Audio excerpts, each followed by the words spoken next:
پوچھ رہے ہیں کہ میں ایک کپڑے کا تاجر ہوں اور کپڑا خرید کر لاتا ہوں، اپنی دکان پر بیچتا ہوں، تو زکوٰۃ ادا کرتے وقت میں کس قیمت کا اعتبار کروں گا؟ جس قیمت پر میں نے کپڑا خریدا ہے وہ لگاؤں گا یا جس قیمت پر بیچ رہا ہوں وہ لگاؤں گا؟ جواباً عرض ہے کہ خریدنے کی قیمت کا اعتبار نہیں ہے، بلکہ جس قیمت پر آپ کپڑا فروخت کریں گے، بیچیں گے، اس کا اندازہ تخمینہ لگا لیا جائے، اسی سے زکوٰۃ کا حساب جوڑا جائے گا، چاہے وہ خریدنے کی قیمت سے کم ہو یا زیادہ ہو۔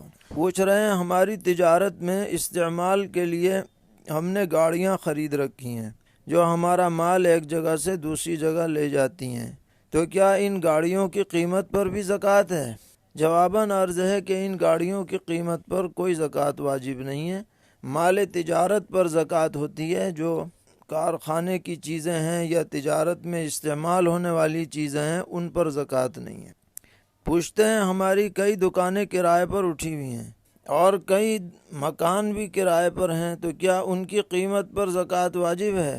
کرائے پر اٹھی ہوئی دکانوں اور مکانات کی قیمت پر زکوٰۃ واجب نہیں ہے، لہذا ان کی قیمت پر زکوٰۃ ادا نہیں کی جائے گی۔ پوچھتے ہیں ہندوستانی زمینوں پر عشر واجب ہے یا نہیں؟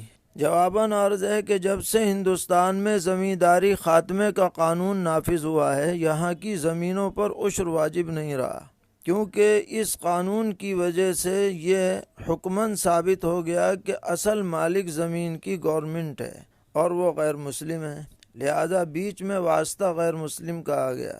لیکن اگر کوئی شخص ایسی زمین کا مالک ہے جو نسلاً بعد نسلین مسلمانوں ہی کی ملکیت میں برقرار ہے، بیچ میں کوئی غیر اس میں مالک نہیں رہا، تو بہتر یہ ہے کہ وہ عشر حساب لگا کر ادا کر دے، تو یہ زیادہ بہتر بات ہوگی۔ پوچھتے ہیں وراثت میں بہنوں کے لیے ترکے میں جائیداد کی قیمت مقرر کر دی گئی تھی لیکن وہ ادا نہیں ہوئی ہے، تو کیا اس قیمت پر بہنوں پر زکوٰۃ واجب ہے؟